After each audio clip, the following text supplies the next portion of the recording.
Hanuriri Claim Settlement Bill, second reading. This bill is set down for committee stage next sitting day. Call on Government Order of the Day number 4. The Honourable Dr. Peter Sharples. Ngati, Whatua, Orakei Claim Settlement Bill, second reading. Mr. Speaker, I move that the Ngati Whatua Orakei Claim Settlement Bill be now read a second time. Ka mihi anō ki a tātou, ki nā koutou, ko heke iho mai ki te upokatika I tēnei rā, mo tēnei krem. Ka timu te tai, ka pari te tai ki takaparawhau, e tū whakahi ana Orakei. Tūkuna rā tō karanga, kia arare mai ngā taringa, kia hiki I te wairua Orakei. He tohu maumahara ki ngā whawhai o koutou nā kuia koroua I tū pakari ai mo tei ka kore e warewaletia. Mr. Speaker, as the waters ebb and flow against Takaparawhau, I recall the kuia and koroua of Orakei. I recall their long, heartbreaking battles for their people.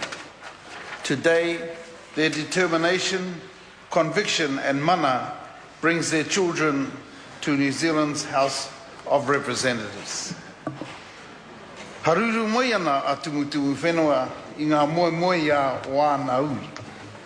Tu tonu mai rā koe hai whakaruru hau mō ngā tamariki mokopuna a tūperiri. Arā ko te tāu, ko ngā oho, ko te uri ngutu. Mr. Speaker, I'm pleased to see that Ngati Whatua Orakei Claim Settlement Bill back before the House for consideration and ready to progress through another key parliamentary stage. Ngati Whatua of Orakei have demonstrated great patience and leadership since the agreement in principle was signed with the Crown in June 2006. Negotiations were suspended after Waitangi Tribunal inquiry found other mana whenua interests in the Tāmaki Makaurau Rohe.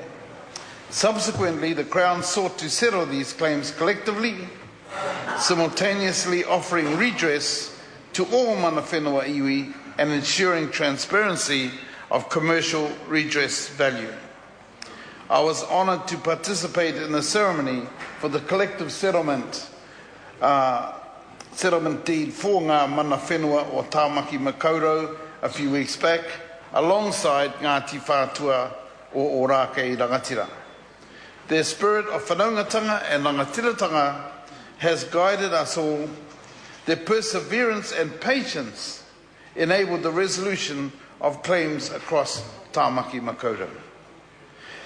So it's worthwhile addressing the case of 3.2 hectares of land at Narrow on the North Shore included as commercial redress in this bill. This land will be leased back to the New Zealand Defence Force for 15 years with a right of renewal for up to 150 years.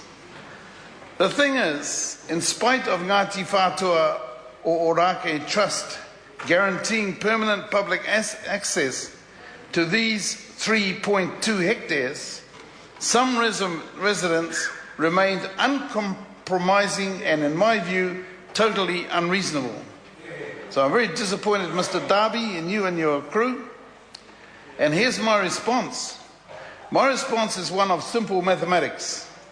3.2 hectares of land returned, 31,565 hectares of land lost. I'd like to repeat those numbers. I'll repeat those numbers. 31,565 hectares of land lost from Ngati Whatua, 3.2 hectares of land returned to Ngati Whatua. So a little deal going on the side here. Pay attention. This unimaginable loss of land and economic well-being has been etched upon generations of Ngati Whatua or Orakei and defined in the lives of their families. All those things lost due to the actions of the Crown can never be totally replaced. and yet the people of Ngati Whatua or Orakei wish to settle their grievances with the Crown. Today's bill includes commercial redress comprising a quantum of $18 million plus interest, less on-account payment for $2 million received through the railway settlement in 1993. It includes the return of Pourewa Creek, the last remaining piece of undeveloped Crown-owned land that was once part of the 700-acre Orakei block.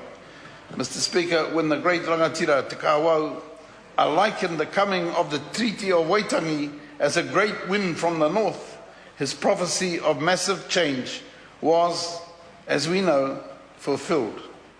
As with the rest of Aotearoa, the world changed for Ngati Whatua o Orakei after 1840. However, the aspirations of Ngati Whatua o Orakei, those have never changed. Those aspirations were the same in 1840 when Te Kāwau signed the treaty. Those aspirations were the same in 1977 when whānau bravely confirmed their mana whenua by reoccupying Takaparawhau in what would become a defining moment in the history of Aotearoa. These aspirations were the same in 1987 when they lodged one of the first historical claims to be heard by Waitangi Tribunal. Those aspirations are the same as those held today. Ngati Whatua o Orakei seek the right to take ownership of their own destiny, to determine their own economic and social well-being. Ngati Whatua o Orakei seek the right to uphold their mana motuhake, to exercise their own rangatiratanga. Mr. Speaker, yesterday marked 6 years to the day since the passing of Orakei rangatira academic and iconic New Zealander Sir Hugh Kāwharu. Part of Sir Hugh's incredible legacy to us all lies in the bill that is before us today. In an interview before his passing away, he said, and I quote now from the late Sir Hugh Kāwharu, he said, "We have a beautiful city, a dynamic history, a shared future. Once we have moved from the agreement in principle and hopefully to the deed of settlement, we can put the grievances of the past behind us and all look positively forward." He continued, "I do urge all people to read the agreed historical account, as knowledge of the past adds richness to our lives." And he ended saying, "I also want our people to understand more about our history, our customs, and our language, as we are tangata whenua and will be for generations to come." It's the end of the quote from the late Sir Hugh Kāwharu.